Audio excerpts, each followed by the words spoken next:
And this has obviously had a huge emotional impact on you, and it's quite destabilizing for the millions of people around the world who have suffered the same fate as yourself. It's the same story, different place.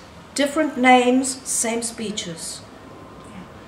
Do you know who it was that was in charge of Robert Mugabe? Because it's not Robert Mugabe who's actually the ultimate control of Zimbabwe. Who are the people behind him? Probably Britain and the United Nations and America. Britain, the United Nations and America were directly involved with the Congo War. With the direct cause of it, the United Nations went in to keep the peace, and they caused more violence and more hardship than had been otherwise. Yes, we understand savages in the Congo were doing horrendous things, but so were the United Nations troops. They were shooting at innocent people in peasant carts. They were slow to give assistance. They caused problems in Elizabethville. They literally bombed Elizabethville to pieces because they were not going to allow the province of Katanga, which had previously been an independent province, to break away from the Congo. It's now 50 years later. That war started in 1960. It's now 2010. That war hasn't stopped, not for 1 minute. And in your opinion, Linda, what is the reason for these wars? Well, they are making people of the world disassociated from the countries they belong in. Eventually, everybody's living in a place that doesn't really mean anything to them. And when the troops come down and do things to that country, nobody shouts. At the end of the day, it's about control. People might be saying, yes, they're making millions from weapons and armaments, and yes, they are. I mean, at one stage, 30,000 tons of ammunition was being brought into the Congo every day. But it's beyond the money. It's about control. Yeah, absolutely. And you've obviously written a wonderful book, which I've read, Returning to Myself, which beautifully ties in your own history as well as your hope and message for humanity. Yes. So tell us a little bit about how you came to be communicating the message that you are communicating, as well as your introduction to David Icke. Well, as I mentioned, I never believed what the reporters said, and I always wondered how one could find the truth. And then in 1997, I heard David speaking on a video called Robots Rebellion, and it hit me like a lightning bolt. I thought, wow, here's a man who has found the truth. He's found a way to get behind the scenes of everything. And to my amazement and surprise, and as the universe works things out, a couple of months later, he came to South Africa, and I was involved with the organization of that, and he stayed with me, and that was the beginning of our association, the association with David and myself. And then in May 2005, he came to South Africa on a research mission, and some things happened which led to Dr. Credo Mutwa, the great Sangoma, the High Sanusi, throwing the bones for me. Now, those bones were given to him by King Mwanawena Lewanika of Barotsi land, Northern Rhodesia, Zambia, where I come from. You know, I felt like these are my bones, and I was absolutely amazed at, you know, what they revealed. And one of the things was that I had to tell the world the truth about those old countries, and I was to teach the people of the world, you know, the other things that I had learned, the wisdom, the spiritual wisdom, etc. And I was specifically to pass it on to the younger people, which is, yes, in that book and my further writings now, is what I'm attempting to do.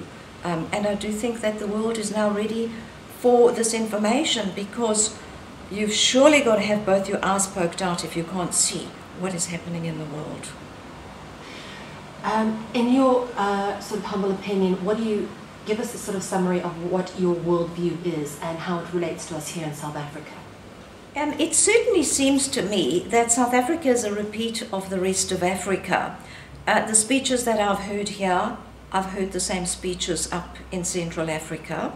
The same things have been happening.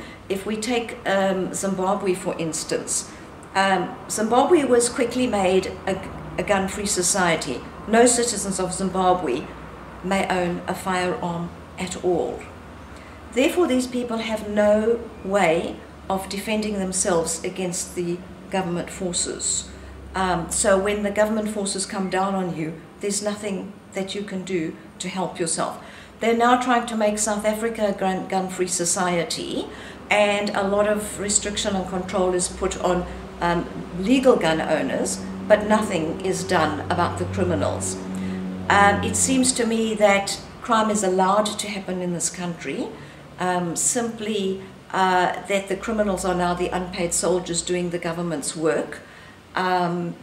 It seems they are on agenda and they are being told what to do by elsewhere. And again, I would look at America, Britain and the United Nations, who I think are holding hands with supposed communist socialist countries, all being the same place at the end of the day. And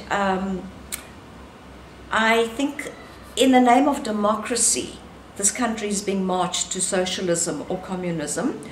I think that the wealth of the country is being taken away from the people and put in government coffers. They are now talking about nationalizing mines, certain businesses as well, and in the end the people end up with nothing and the state has everything. Well, that doesn't sound like democracy to me. A lot of monopolies are allowed. Any kind of opposition can't survive the monopolies. So at the moment things aren't looking very good, but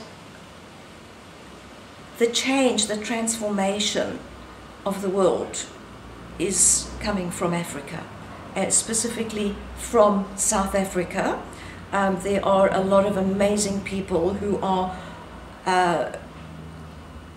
very aware of what is going on, and in our own way we are quietly doing what needs to be done.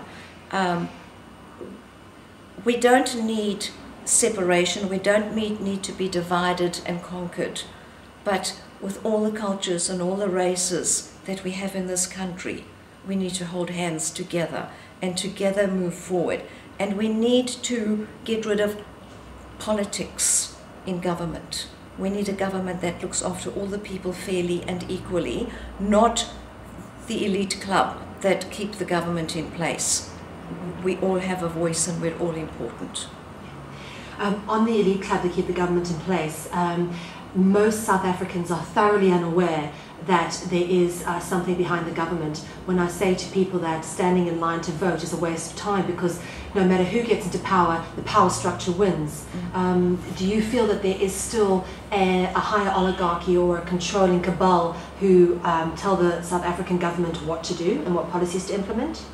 I have no doubt of it, because you know, when you travel around, what is being pounced on us here is being integrated in other countries around the world. We are no isolated case. It doesn't matter where you go or who you speak to, it's the same story. So there's definitely a plan to march the world into a one world government. I would like to have the world dance towards a no government. Advanced civilizations don't need governments. We don't need the strong arm of the law telling us what to do, when to do it and how to do it if we conduct ourselves properly and correctly. I think that the fall of the governments, it rests entirely in the hands of the people in the street. Absolutely. What do you suggest then that people do, I mean, in their own small way to make a difference?